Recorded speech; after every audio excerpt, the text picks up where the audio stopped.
So, hi again, welcome to my podcast. And I got a real treat for you with this episode again, chatting with Pat Bazeley, who I'm sure if you have got any interest in qualitative or mixed methods research, you will have come across Pat Bazeley's amazing writings and other work.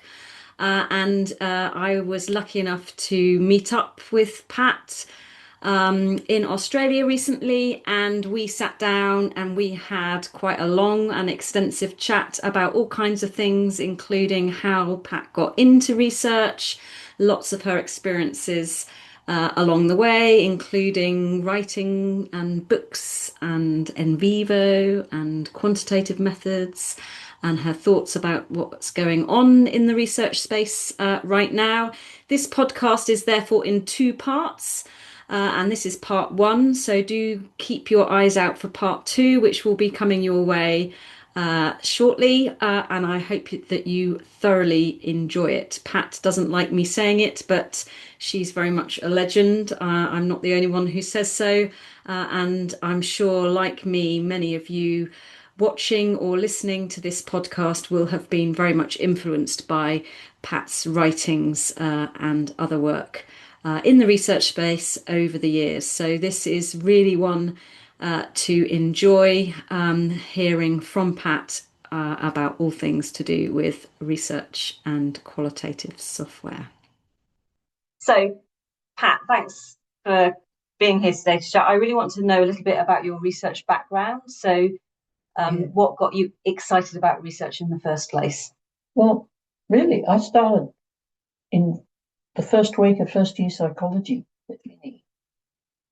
We had weekly lab sessions in psych right from the beginning. And so everything was research oriented.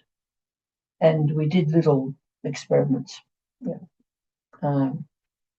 in those lab sessions in sort of tutorial size groups. And so research was integral to my university experience right from day one. The other thing about my university experience, probably need to preface it with, was I was 5 years out of school before I went to university. So I really appreciated being there. And So you'd had a little bit of a life experience before you went to university. Yeah, I did some rather disastrous teaching. Okay. Which I didn't enjoy. Okay. Yeah. And so right from your undergraduate degree in psychology, was it a pure psychology degree or something? Well, I started off in maths and physics and doing biology and geography and a whole lot of other subjects, because the university I was at was new. I was in the first intake of undergraduate students at this new university, and it was experimenting with the idea of having not faculties but schools. Okay. And you took subjects. So if you psych students did statistics in the School of Economics and Statistics, not in psychology. And that's changed since, but that's how it was done. Okay. So it was the first university in Australia to have semesters rather than terms, and continuous assessment, which was a pain, rather than exams. Well, we had exams as well, but yeah, so it was an innovative university. And I just, having almost failed my school career, but had always had the could do better type comments, and I know those well, and not enjoyed doing teachers' college and teaching. I got to university and just absolutely loved it and lapped it up. So yeah, and so I started in maths and physics, switched to geography, then switched to psychology. And majored in psychology, but kept a stream of geography, social geography going at the same time. And that kind of fed into then doing an honours degree in psych, and then into PhD, but always with that bit of sociological type influence, or geographic type influence, or whatever, a broader influence, community influence, whatever. So it sounds like you've had a broad kind of underpinning of interest right from the get-go. How did the qualitative angle come into its own for you then? I was thinking about that. And it's a bit the same as the mixed methods. This is back in, I did my undergrad in the 60s. So, and my PhD during the 70s. Psychology hadn't woken up at that stage. So psychology was still very experimental, statistical. I got really thorough grounding in experimental design and stats and all of those sorts of things. And I'm really grateful for that because it sharpens your thinking. It makes you much more critical of what a lot of qual people do. Okay, yeah. But at the same time, any work that I did, we started doing bits of research even as undergraduates, and then as honours students, and then obviously as PhD. And all through, I've always been the sort of person that would look for whatever source of data I could find. And we never thought about things as being quant or qual. That division didn't exist. At the same time, psych people didn't do qual stuff much, except that we did in terms of open-ended answers in surveys and so on. But then for the PhD in particular, the first part of my PhD was trying to understand the mental health needs and resources of a disadvantaged community.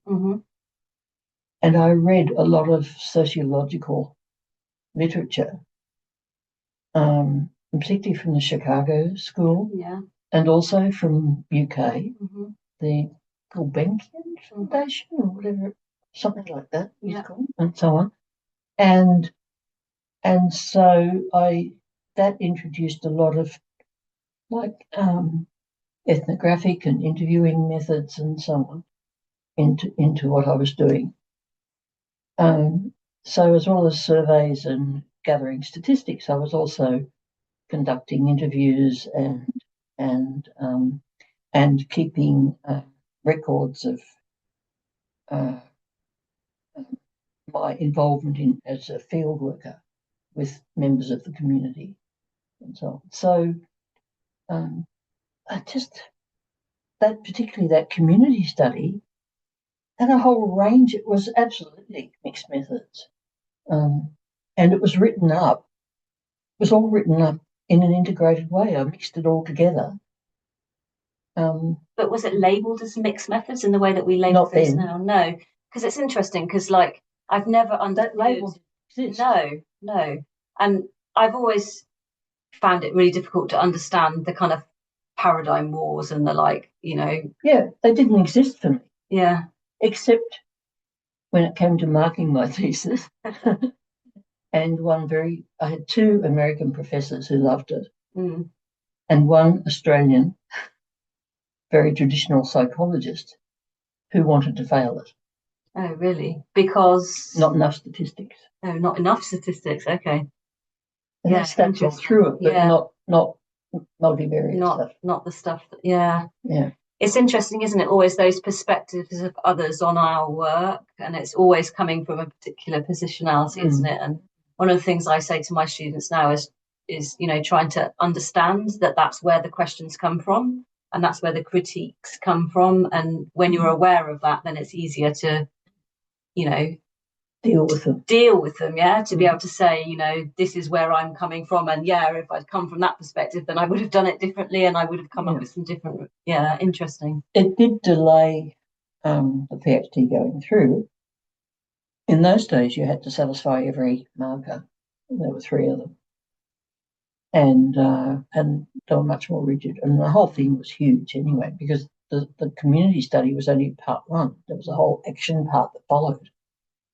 Community development phase that followed. But what it did do was pushed me into doing some statistics that I hadn't done before. And, it seems simple now, but regression, those more.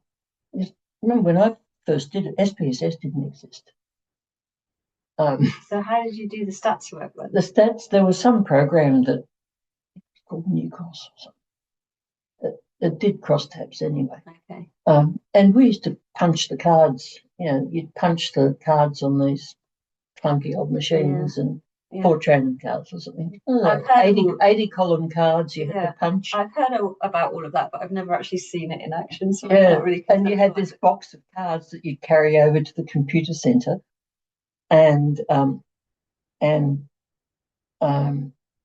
I had data from 250 odd people of our long interview survey type things on these cards.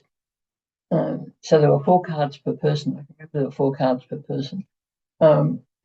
And you'd carry this box over to the computer centre and you'd create some instruction boxes also by typing on these clunky machines in 80 column instruction things of what crosstabs you wanted or whatever, and put them in, and then you'd go back the next day to get the printout. Wow. We don't know how lucky we are these days, do we? And this is over to the the one and only computer in the university, which took the whole of the ground floor for one computer. So,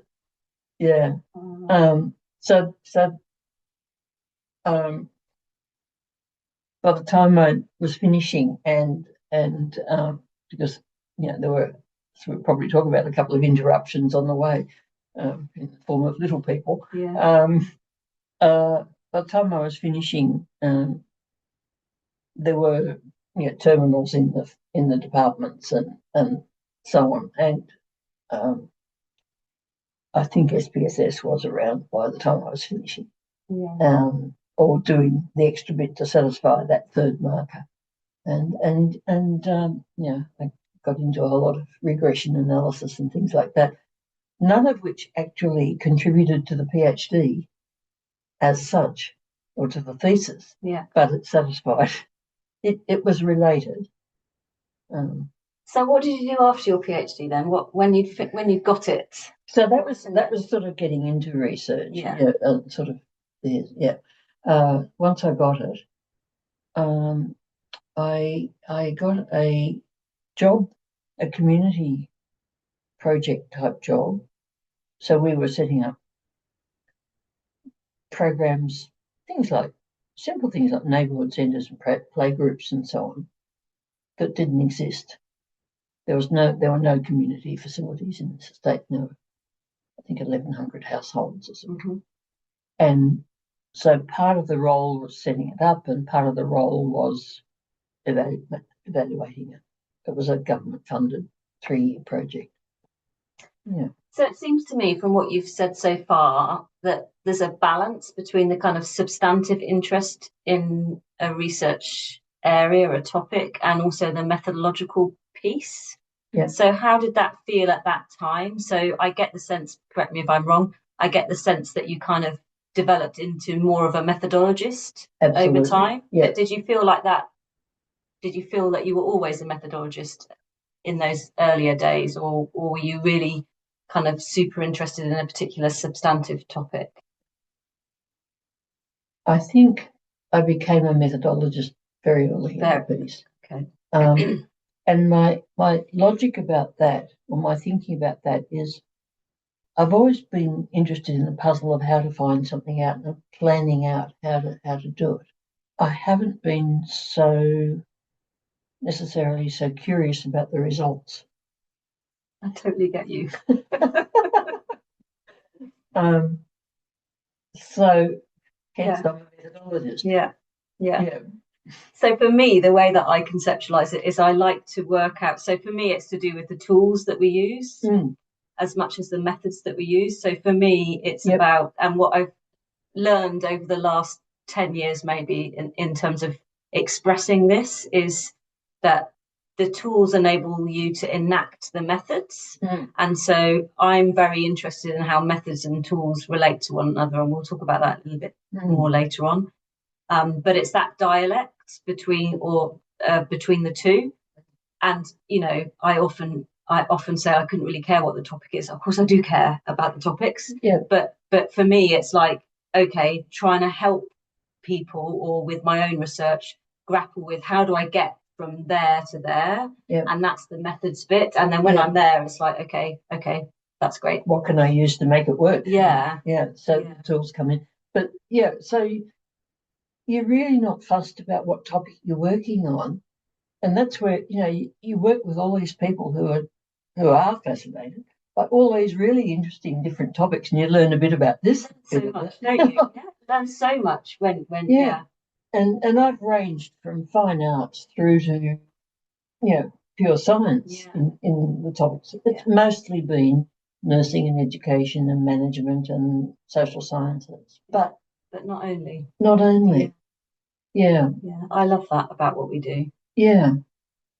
All right. So a lot of people who will listen or watch this podcast will know you not only from your methods writing, but also about your writings around NVivo and later CAQDA.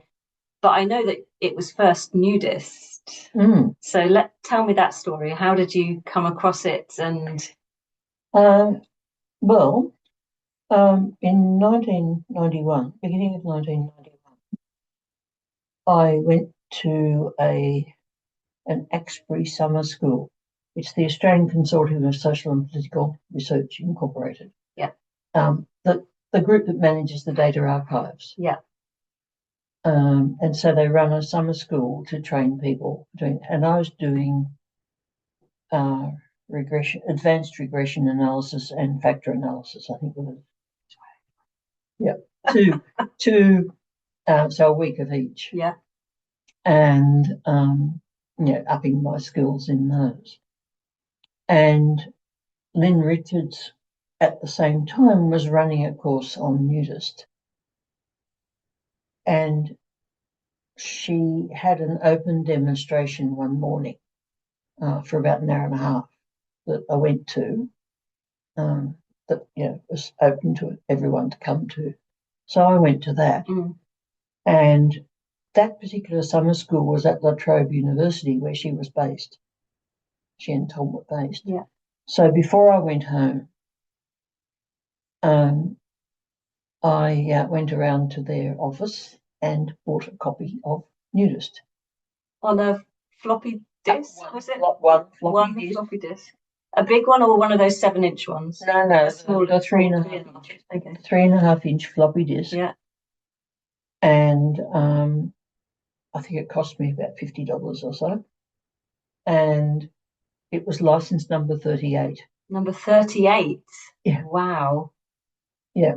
How cool. So I was obviously the 38th person to have bought one. Wow. And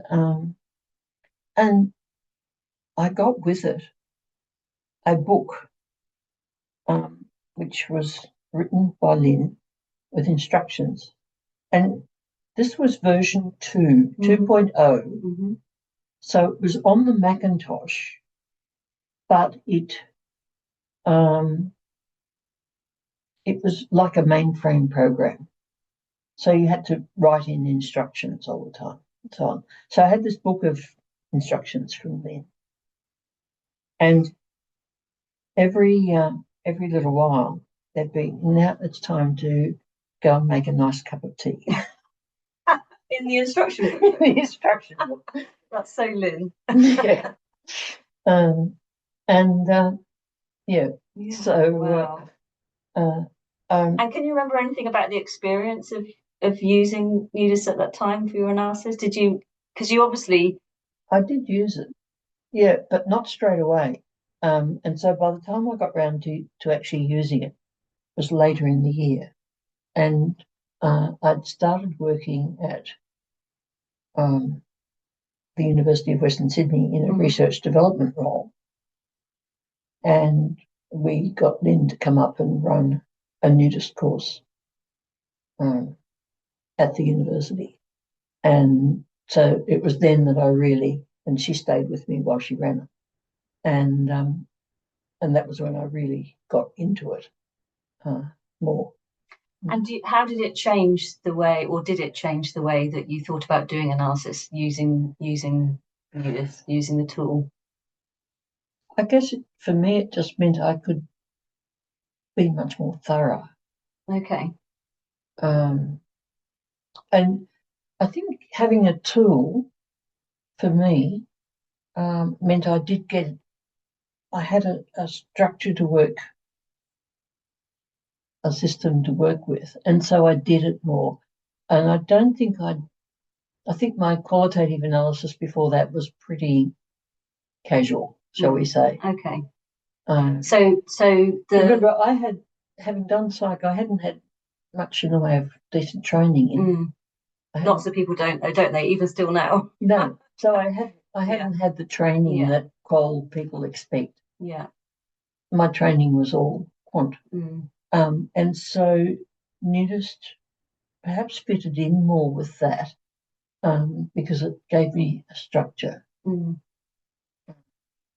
So that brings me on to think about kind of the role of software more generally in the analytic process. So obviously since those early days, not only Nudist but all of the others that came onto the scene, and things have developed significantly since then.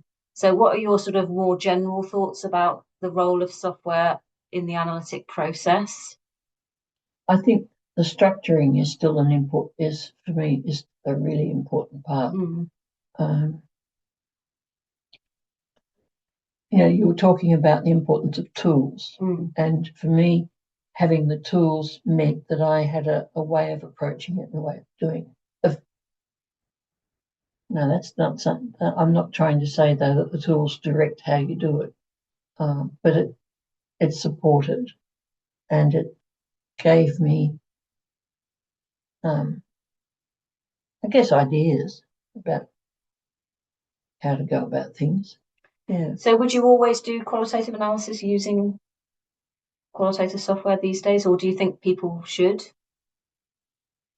I've done a very small amount in some projects using Excel, more like the framework analysis kind of, although it wasn't, again, I didn't call it that. Was it labelled that? No, I didn't have that label, so it wasn't labelled that. Yeah. But essentially, it was what I call rapid reductionist analysis. Okay, where I'd have, columns with topics, and you'd put in a juicy quote or a key point for each case. Yeah. So I had that with my my undergraduate qualitative project, which is the second qualitative project I did. I had a massive, well, first of all, I cut up my transcripts, but I had a massive matrix. I had a row for each participant. I interviewed 20 people, I think, and a column for each topic. Yeah. And some of them were themes and some of them definitely weren't. Yeah. And then I just put all the bits in there. And you could put in some demographics and so on and sort. But back in the day with Nudist, the earliest version of Nudist that I came across, so I did my master's 1997 using Nudist on the trial version because Anne Lewins wouldn't give me a licensed version and I didn't have any money. Yeah. So I did it over a bank holiday weekend without turning my computer off, because at that time you could have the trial and it was fully functional, you just couldn't save. But at that time you didn't have like what became attributes, so you had to have codes for all the socio-demographics. Yeah. So every piece of data had to be coded to, male or female or whatever it was. And the whole piece was coded. Yeah. And I became a mistress of command expert, shall we say, of command files. Yeah. And so for the performance indicator project, the concept of research performance, which I still use as sample data for mixed methods, all of the demographic material I had and the scaled material for each participant was in codes across as the first line of data. Yeah. So that I could set up command files to find the appropriate code word or whatever, and code the whole document for that. Yeah. And so those files will still have that. And then they have the responses to the open-ended questions, each under a what was called a section header in those days. Yeah. So I could use a command file to code the responses for what question they were answering. Yeah. And then I dealt with coding the actual data. Yeah. Wow, it's fascinating, isn't it? Thinking about the history. But that was perhaps one of the first major projects where I was attempting to integrate the people's ratings on something with their qualitative text about it. Okay, so that's integrating the qual and the quant. Qual and the quant, yeah. Yeah, but using back then UDIS 3. Yeah. Which didn't even have tables or anything like that. Yeah. So it's interesting. Before we started recording this, we were talking a little bit about, the relationship between methods and tech in terms of the idea that there's some things that just aren't practically or at all possible outside of software. So I wonder if you can just reflect a little bit on that, because, I've always said, I don't know if you agree, Pat, but I've always said, you can do bad analysis using software, just like you can do good analysis without using software. But there are things that are possible through our use of digital tools that aren't.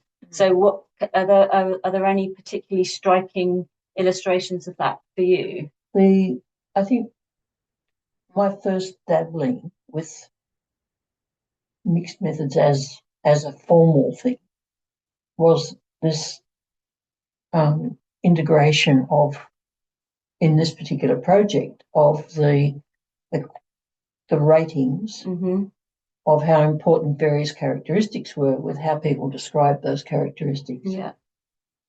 And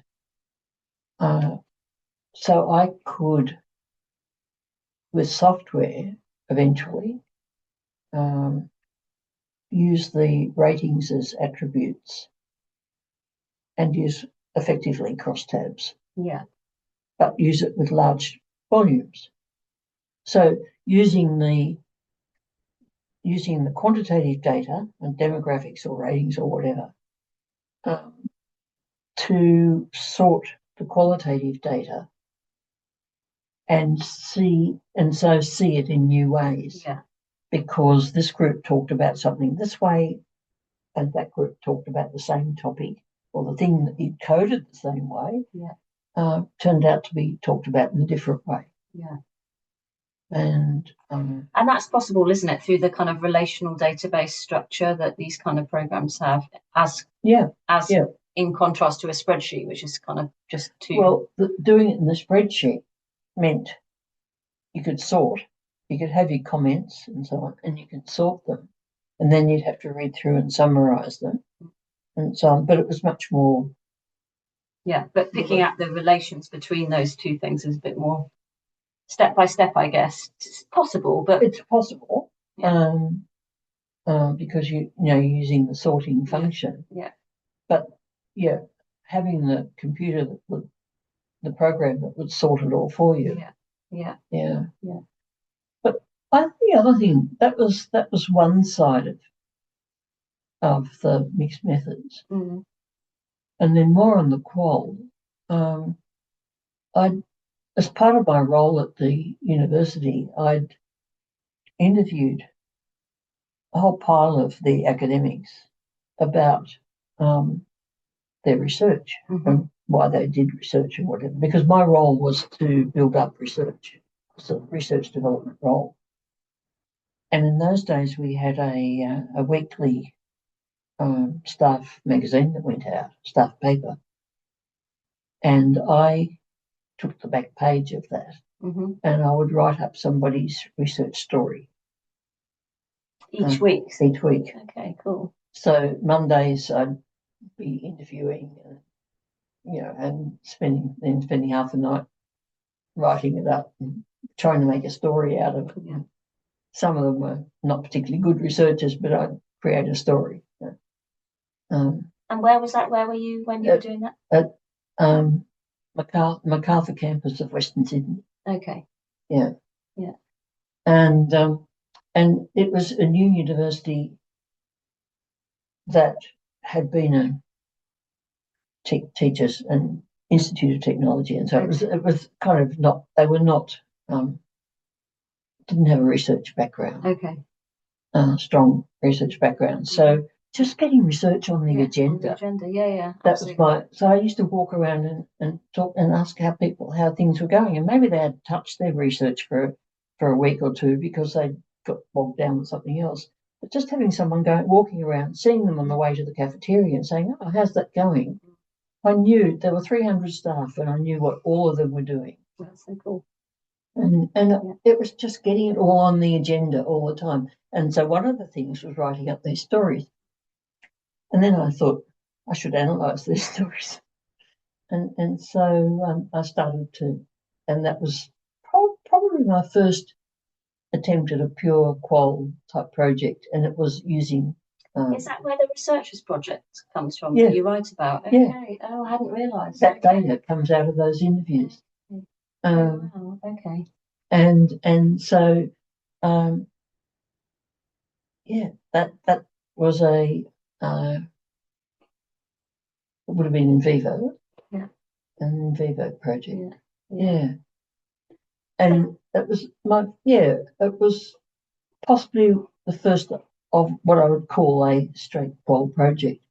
And you enjoyed that, did you? It sounds like you do, the way you talk about it. Yeah. But also, I incorporated the demographics and did the, my usual crosstab type thing or matrices in those days. So I'm interested in hearing you talk about that, because sometimes when I teach and I've got kind of people who conceive themselves as purely qual people who are working with small samples and they don't want to generalize and they don't want to quantify and all of this kind of stuff, and I might, let's say in an in vivo training, just because we're talking about in vivo now, I might like introduce them to the matrix query and initially it's like, and it's like, but even when you've got small numbers, the gaps and clusters, as I call them, I might not report or care about the numbers, but knowing that there's a bit more going on here and a bit less going on here, and then delving in and looking at what's going on, I still see those sorts of things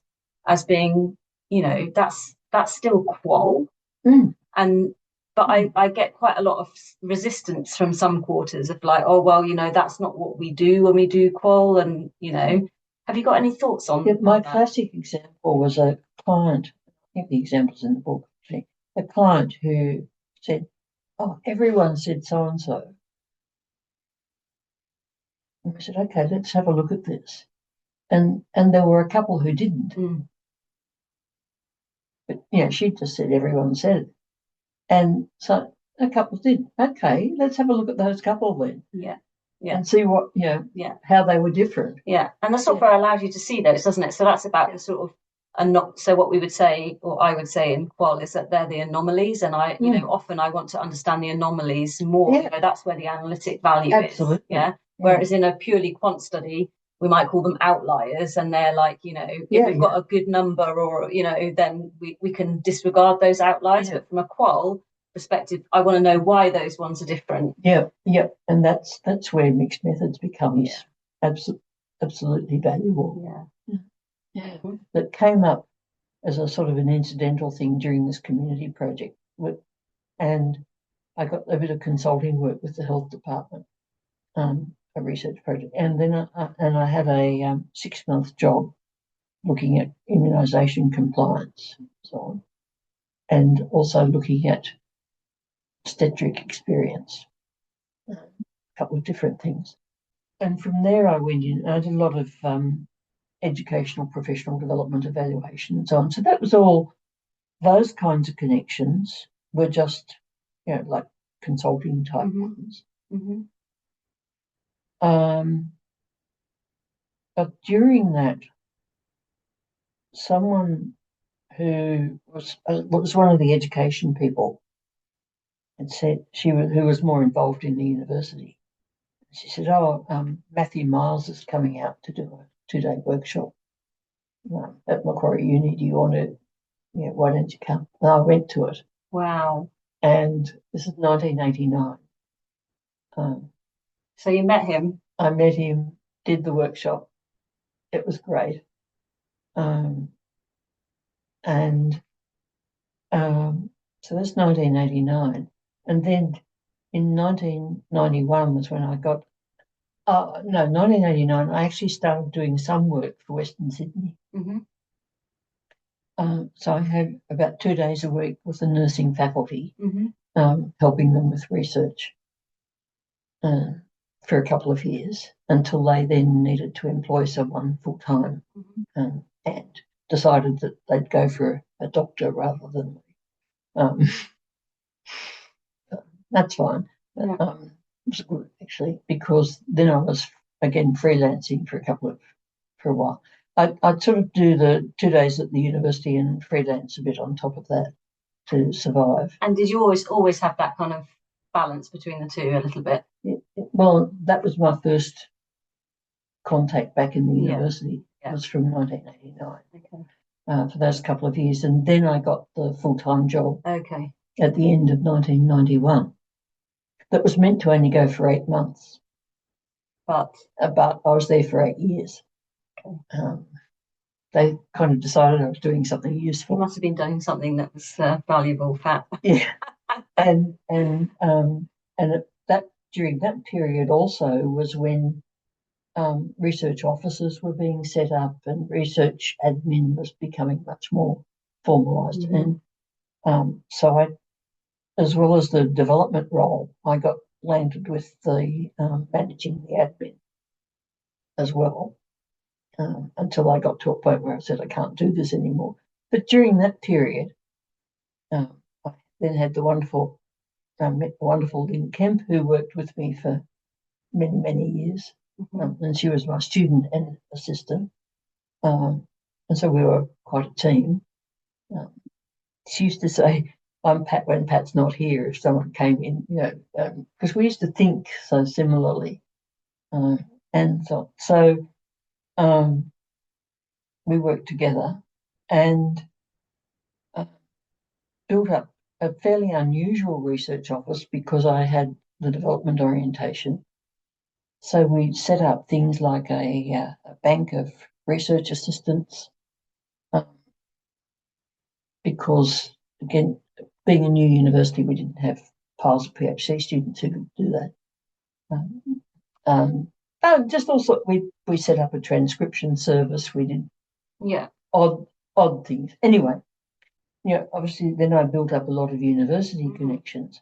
But because we were doing unusual things, like I'd moved from initially talking up research and building a culture to, we got to a point where we needed to provide training. Mm-hmm. So we did a lot more training, and we were the only university doing it in the Sydney area. So was that methods training? Methods training. Mm. And so so it was qual methods, stats, in vivo, or nudist back then, and so on. So that's pretty early to be doing nudist and vivo training as part of from methods. 1992. Yeah, it's pretty impressive because, still with version 2 was our first lot. Yeah. But even these days in 2024, lots of people are not doing that.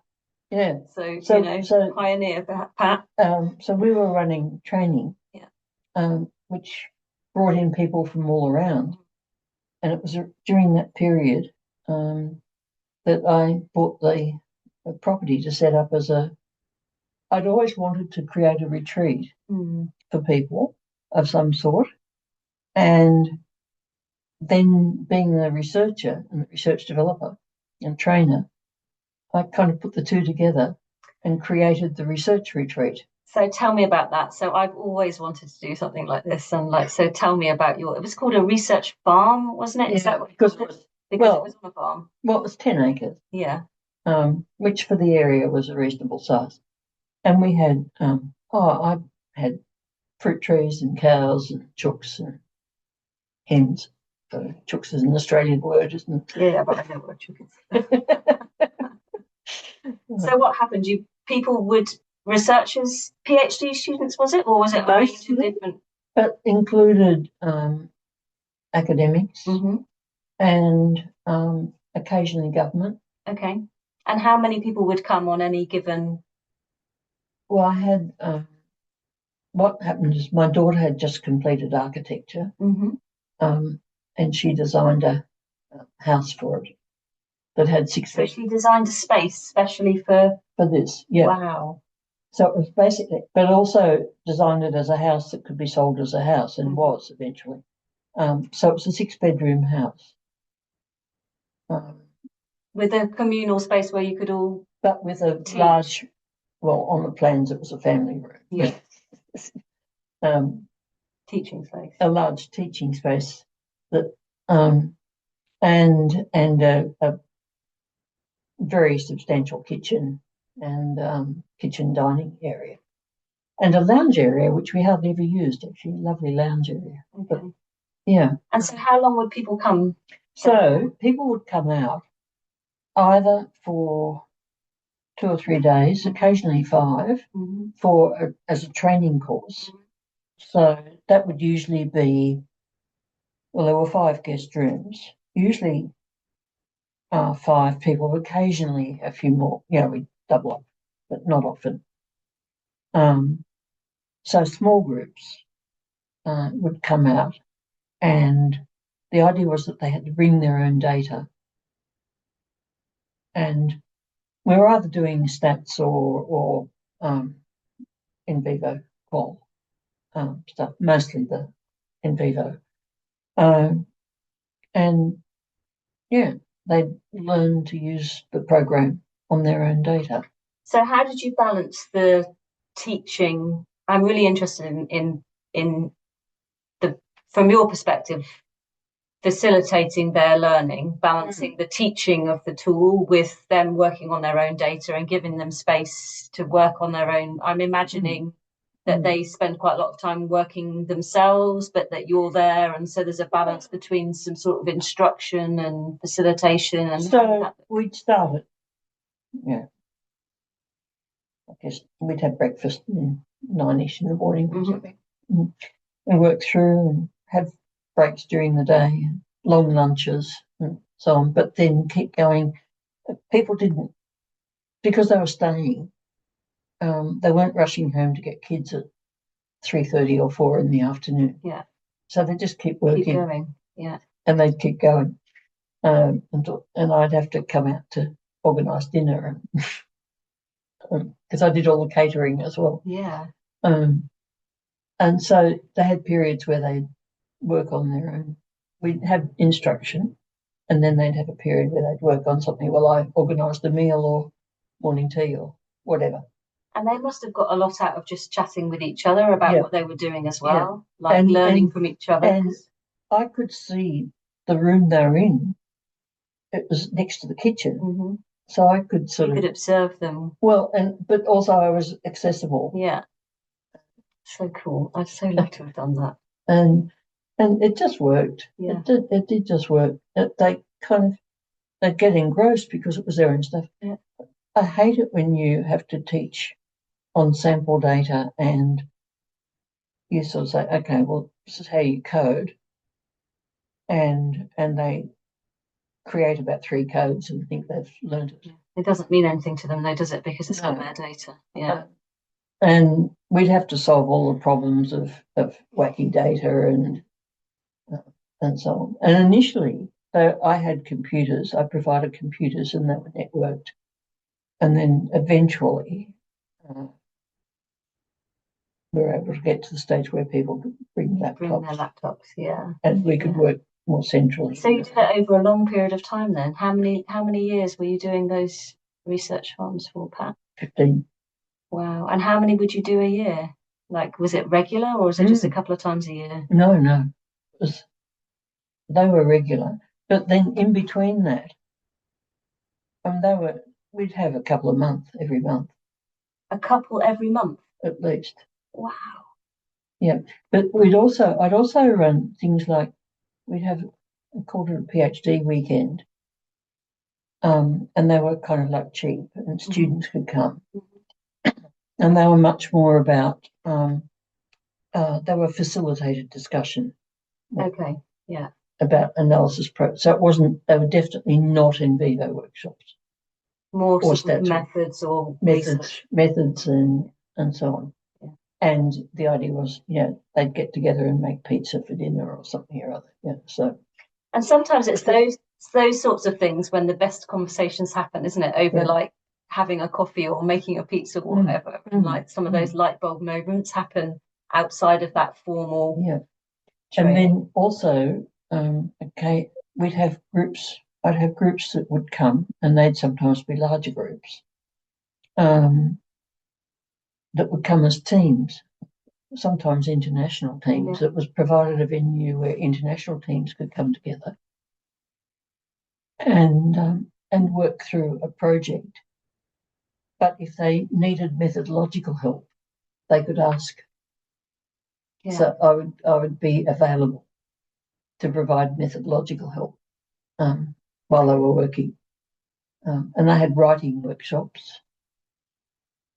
So you did so many things. You must really enjoy teaching, Pat, to do all of these things. And so I do writing workshops. And then the other thing that would happen is that when there weren't workshops on, people would come and just stay. And they'd just hang out.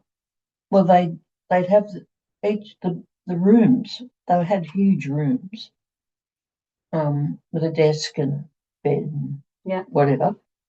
And they could work on their thesis in some way or something like that, either work on their research or writing it up or whatever.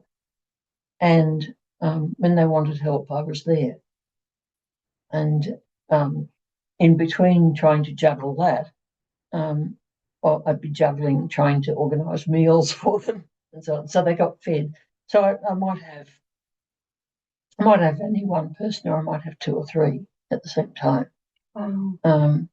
And there's the interaction, as you say, the interaction between people as well, going on. So that was. So what did you? I'm interested. And sometimes people would stay often for a week. Yeah.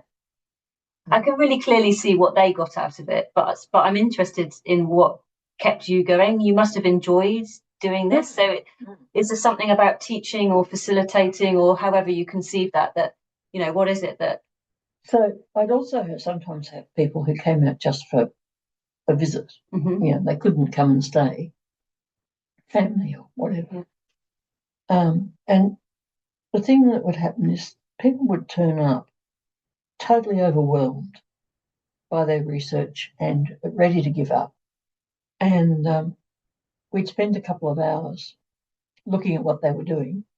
And in the process of them explaining to me what they were trying to do,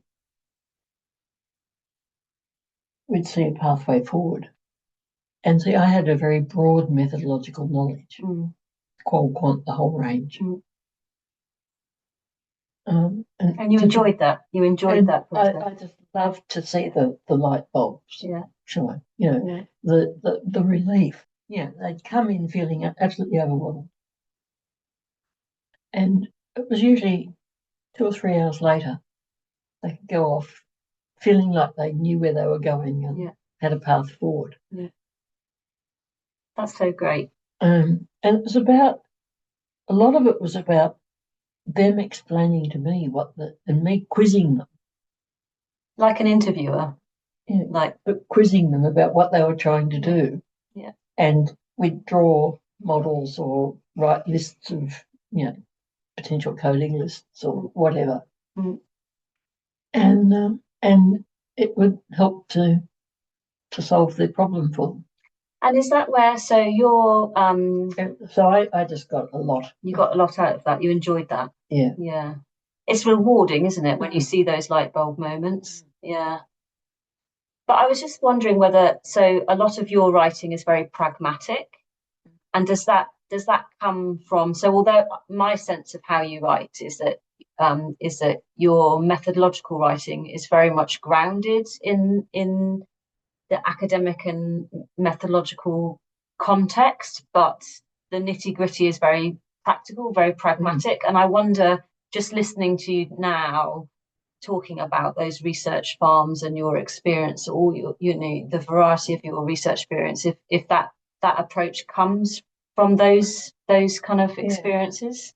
I was a practitioner before I was I was doing it before I'd really had the literature background or the knowledge background. I hadn't heard of the word paradigm until the late 1990s. Or no, during the 1990s when I started reading mixed methods. And so on. So I hadn't had that kind of training that a lot of people get now and say you must have. I just did it. You did it, yeah. And I think that comes through. And so a lot of my writing is, okay, you've got this data, or you've got this problem. What can you do with it? Rather than, I have this theoretical problem that and I've read this and read that, and I need to get an answer to this question. For me, that's some of the problem with a lot of academic research, is that connection to the real world. So those who don't have that academic background and don't understand what happens in universities often, find the connection with what we do very difficult to make, whereas the kind of more pragmatic approach is a bit more easy to communicate outside of the academic space sometimes. So I see that a lot in some of the clients I have these days are, working in much more applied policy or voluntary sector, when they want the work to be rigorous and all of that, but also it just needs to be like real in some way that a lot of academic research sometimes isn't perceived as being. And I think methods can help with that, though, can't they? For me, methods is one of the ways that you can do that. It's interesting though that the swing in my more recent work has been much more to the conceptualization of stuff and to thinking conceptually about things.